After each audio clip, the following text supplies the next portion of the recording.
Michael McKillop is widely regarded as the greatest middle distance runner in Paralympic history.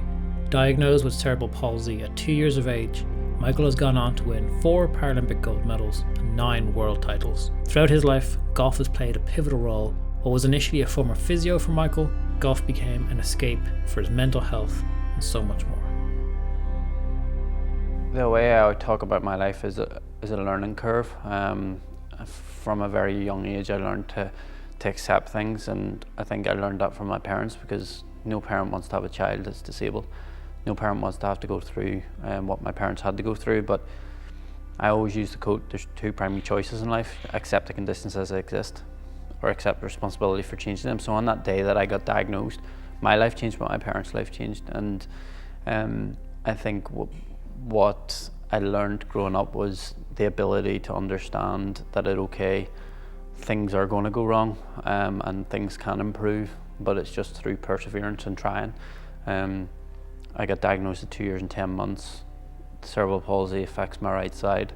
The fine motor skills, muscle tone, muscle definition down my right side is just not as good as that, but that also gave me a platform to sit here talking to you today, because without my disability I wouldn't be a Paralympic champion. I wouldn't have them opportunities that I've been blessed and lucky enough to have, and that's why I kind of feel like my disability was a blessing in disguise.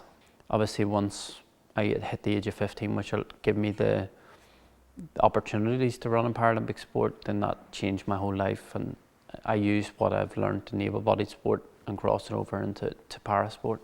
My dad made contact with Paralympics Ireland and seen that there was a championships for cerebral palsy people.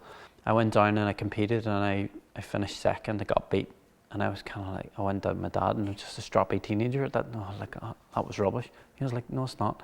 And then I've found out that the guy that I actually ran against was a Paralympic bronze medalist from Athens, and it gave me, I was kind of taken aback at that, and he had his medal to kind of show to the other people that were at the championships. And I remember I turned around to my dad, and it was again that cheeky 15-year-old. As soon as I knew I was kind of close to him, it gave me a better understanding. I was like, I don't want to touch it. I want to go one line in Beijing. From a very early age, I had always that mentality of, I want to be the best, I want to be the best, I want to be better. Because growing up, everything had to be better to improve my ability to live a normal life. Because when I got diagnosed, my parents were told by the doctors they didn't know how severe my condition would get. They didn't know if I was going to end up in a wheelchair with my condition. So because cerebral palsy wasn't really looked at in a scientific basis at that stage, it gave me the understanding of trying to be better every single time, and that 15 years of age was my first real experience of parasport. Holes like this I would have got annoyed at in the past, because I would have said, oh God, there's a shot away. But the way I look at it now, when I break down golf a little bit more, I got a birdie in the first. So when you're an 18 handicapper, for me anyway, I try and not get frustrated to that point, and I'm still, if I get this down in 2, I'm still going to get a point based on my handicap.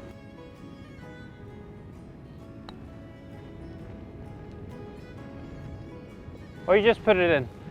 You just put it in and make it bogey. With running, obviously, we look for improvements every single day.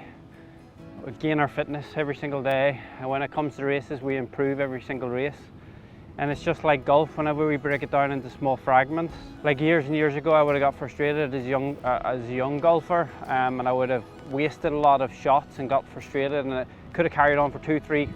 And it's about, I've learned over the years to accept where the bad shots and kind of move on. And I think you have the ability to perfect each shot and make it the way you want it to come out, but realizing that it's not always going to be like that. Just like in athletics, you're not always going to go out every single race and win. When you chase something for perfection, you're going to fail. And it's being able to look at the failure as an actual positive, rather than chase the positive that will be turn inevitably into a negative. So that's where I see it, golf in my brain now, that it's a lot more accommodating when you break it down into something that you feel passionate about. So golf my whole life has always been a different focus, but also an enjoyable focus away from athletics. So through my running career, I seen that as my safe place.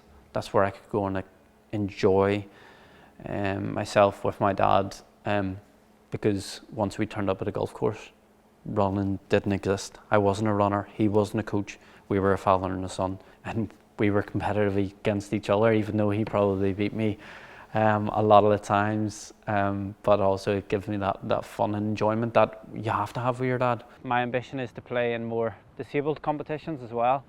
Last year I played in the first Disabled Irish Open, and it was a great experience to meet a new group of family, if you could call it.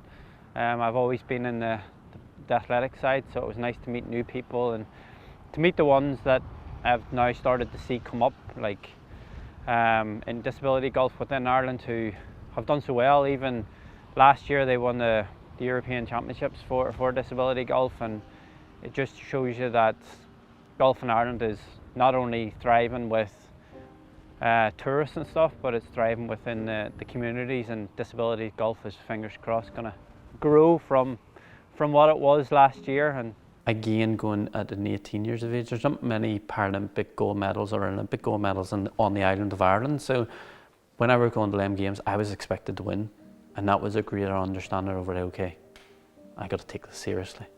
And going in the stadium and 90,000 people, again, I think back in my career, like at age 18, I was living people's dreams and ambitions.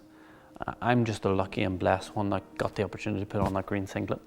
And there I look and lie at how important my success has been, because it's not just benefited me, it's benefited loads of different people who've said, oh, your achievements are so amazing. I got to watch it on TV, it made me feel so happy. And I guess I'm lucky to look back at my career now, and I've done that for so many years, and probably did my parents proud. There's a lot more meaning to golf, and it doesn't matter if I'm coming to play a couple of holes with you today, I still wake up and go, I'm going to play golf today. I still get that buzz. It's the kind of same way I get through my career. I got that buzz. I was traveling the world, and I was either competing or I'm on training camps or whatever. I got that buzz. But at the same time, when I had, in 2015, I had a mental breakdown from what I felt I didn't have an avenue apart from athletics at that time, because everyone was, I need to win, I need to win, I need to win. There was no way out. I didn't see that. So it got me to a breaking point, and at that time when I struggled, it was really difficult to come out, because I felt like I was Michael McKillop, the TV person that was really successful. How's he struggling with mental health? But again, when I really bridged that gap with, okay, well, golf is something I love, I need to get back to that, and I need to enjoy it with my father.